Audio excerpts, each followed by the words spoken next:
ஹிஸ்ட்ரியில் first unit choose the correct answer. Unit 1 history. The outbreak of world war first and its aftermath. முதல் உலகப் போர், அதற்கு பின். Choose the correct answer. 4 option கொடுத்துருப்பாங்க. 4 ஆப்ஷன்ஸில் ஒரு ஆப்ஷனை நம்ம செலக்ட் பண்ணணும், கரெக்டான option. What were the 3 major empires shattered by the end of the first world war? end of the first world war அப்படின்னு சொன்னால் முதல் உலகப் போரின் முடிவு.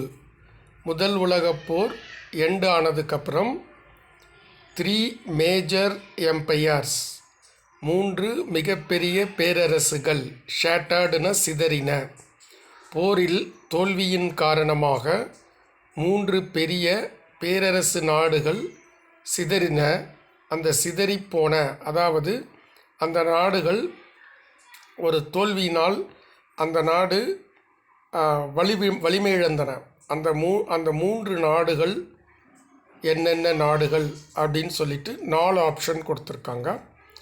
ஆப்ஷன் ஏல Germany, Austria Hungary and the Ottomans. Ottomans அப்படின்னு சொன்னால் டர்க்கி. சரியா? அடுத்தது 2வது ஆப்ஷன் பார்த்திங்கன்னா பியில் Germany, Austria Hungary and Russia. ரஷ்யாவை அப்படி சொல்ல முடியாது. ஸ்பெயின், போர்ச்சுகல் அண்டு இட்டலி, அதுவும் வராது, ஆப்ஷன் சி. ஆப்ஷன் டி பார்த்திங்கன்னா Germany, Austria Hungary and Italy, இதுவும் வராது. ஸோ ஆப்ஷன் ஏல இருக்கக்கூடிய Germany, Austria Hungary and the Ottomans, இந்த 3 நாடுகளும் முதல் உலகப் போர் முடிந்த பிறகு இந்த நாடுகள் தோல்வியின் காரணமாக மிகவும் ஏழ்மையான நாடுகளாக மாறிவிட்டன. புரியுதா? அடுத்தது, which country emerged as the strongest in East Asia towards the close of 19th century? 19th centuryயின் முடிவில் 1890லேருந்து 1899 வரை, அது 19ஆம் நூற்றாண்டின் முடிவில் எந்த ஒரு நாடு வலிமையான நாடாக, ஸ்ட்ராங்கஸ்ட் அப்படின்னு சொன்னால் வலிமையான நாடாக, எமர்ஜ்டு அப்படின்னா எழுந்தது. இங்கே ஈஸ்ட் ஏஷியா, நம்மெல்லாம் இருக்கிற கான்டினென்ட்டோட பேர் ஏஷியா. கிழக்கு ஆசியா, கிழக்கு ஆசியாவின் வலிமையான நாடு எது 19ஆம் நூற்றாண்டின் இறுதியில் என்று கேட்கப்பட்டிருக்கிறதோ 4 options: China, Japan, Korea, Mongolia. 4மே கிழக்காசிய நாடுகள். வலிமையான நாடுன்னா ஆப்ஷன் பியில் இருக்கக்கூடிய ஜப்பான், அதுதான் ஆன்சர். 3வது கொஸ்டின் பார்த்திங்கன்னா, who said imperialism is the highest stage of capitalism? யார் கூறியது இந்த இம்பீரியலிசம் என்பது கேபிட்டலிசம் என்பதன் ஒரு உச்சகட்டம் என்று? கேபிட்டலிசம்னா முதலாளித்துவம். முதலாளித்துவத்தின் உச்சகட்டம் தான் ஏகாதிபத்தியம். ஏகாதிபத்தியம்னா இன்னொரு நாட்டின் மீது அதிகாரம் செலுத்துதல். ஒரு முதலீடு செய்வதற்காக, தொழில் துவங்குவதற்காக ஒரு நாட்டிற்கு வருகிறார்கள் வேறொரு நாட்டைச் சேர்ந்தவர்கள். அவ்வாறு வந்தவர்கள் தாங்கள் வியாபாரம் செய்த வந்த நாட்டில் தங்களுடைய அதிகாரத்தை செலுத்துகிறார்கள். எனவே முதலாளித்துவம்தான் ஏகாதிபத்தியத்தின் இறுதி உச்சகட்டம் என்று கூறியவர் யார் அப்படின்னு கேட்குறாங்க. 4 பேர் சொல்லியிருக்கு. ஒருத்தர் பேர் லெனின், ஒருத்தர் பேர் மார்க்ஸ், ஒருத்தர் பேர் சன்யாட்சன், இன்னொன்று மாசேத்துங். மார்க்ஸ் ஃப்ரான்ஸ், அல்ல மார்க்ஸ் ஜெர்மனி, சன்யாட்சனும் Mao Tse tung China, Lenin Russia. Answer Lenin.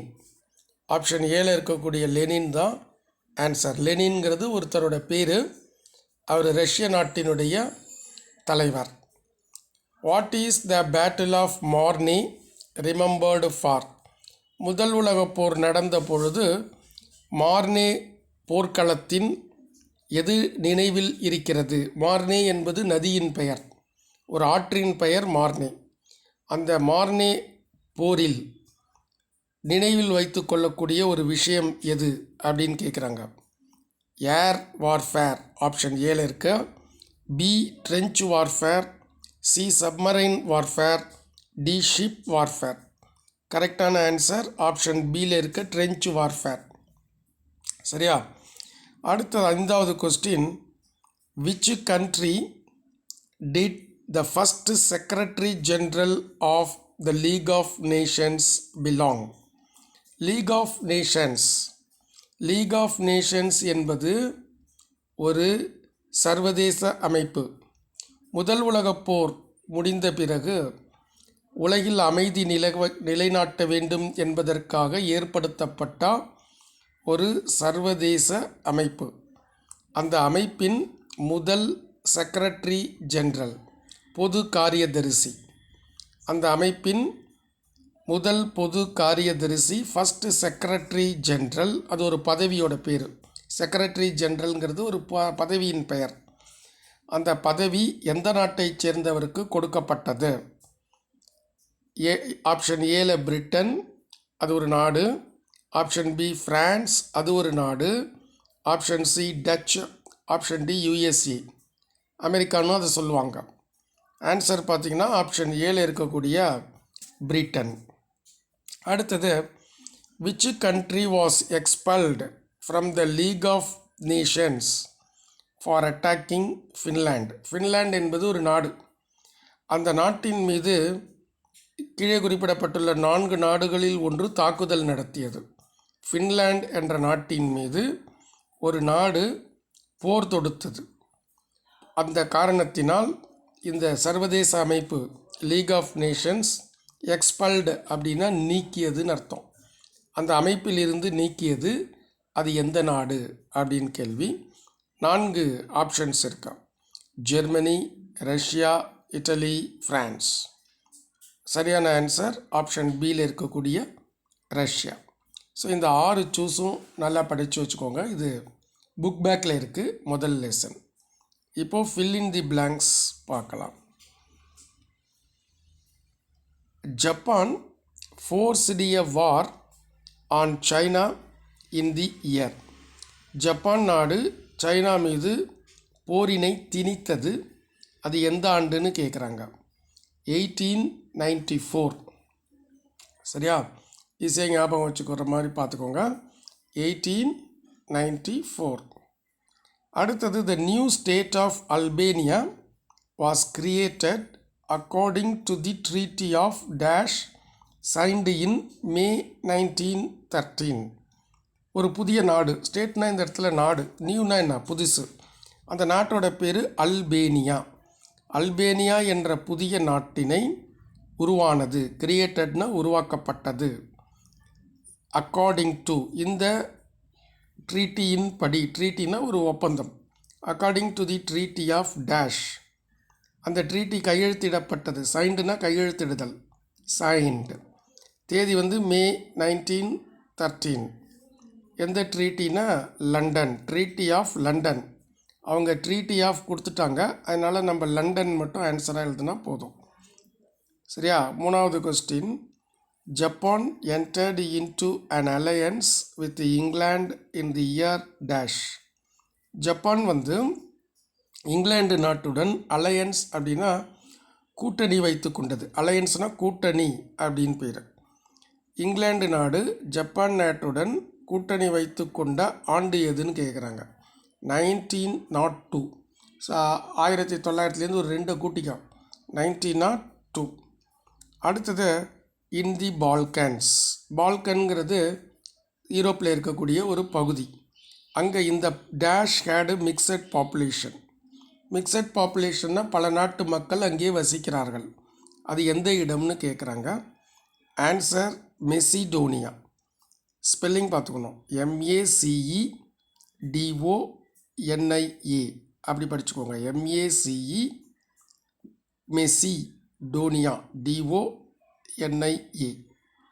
அடுத்தது, in the battle of Tannenberg dash suffered heavy losses. Tannenberg அப்படிங்கிறது ஒரு ஊர். ஸோ அங்கே ஒரு சண்டை நடந்தது, போர் நடந்தது. பேட்டில் ஆஃப் டேனன்பர்க்னு அந்த போருக்கு பேர் கொடுப்பாங்க. பேட்டில் ஆஃப் டேனன்பர்க் அப்படிங்கிற போரில் எந்த நாடு லாஸ் ஆச்சு, அதிக லாஸ், ஹெவி லாஸ் எந்த நாட்டுக்குன்னு கேட்குறாங்க? ரஷ்யா. ஸ்பெல்லிங் படிச்சுக்கணும், RUSSIA, ரஷ்யா. அடுத்தது dash as Prime Minister represented France in Paris Peace Conference. முதல் உலகப் போர் முடிந்த பிறகு தலைவர்கள் எல்லாம் ஒரு மகாநாட்டில் கலந்து கொண்டார்கள். அதற்கு பேர் பாரிஸ் பீஸ் கான்ஃபரன்ஸ். கான்ஃபரன்ஸ்னால் மகாநாடு, பீஸ் என்றால் அமைதி, பாரிஸ் என்பது ஒரு ஊர். பாரிஸ் என்பது பிரான்ஸ் நாட்டின் தலைநகரம். பிரான்ஸ் என்ற ஒரு நாடு இருக்கிறது, அந்த நாட்டின் தலைநகரம் பாரிஸ். அந்த பாரிஸ் என்ற ஊரில் அமைதிக்கு இங்கிலீஷில் பீஸு, கான்ஃபரன்ஸ் மகாநாட்டில் பிரான்ஸின் சார்பாக கலந்து கொண்ட பிரைம் மினிஸ்டர், பிரதமர் யார் அப்படின்னு கேட்குறாங்க. Answer Clemenceau, CLE. நான் படிக்கிற மாதிரி ஸ்பெல்லிங் படிச்சிங்கன்னா ஈஸி. CLE MENCEAU, Clemens.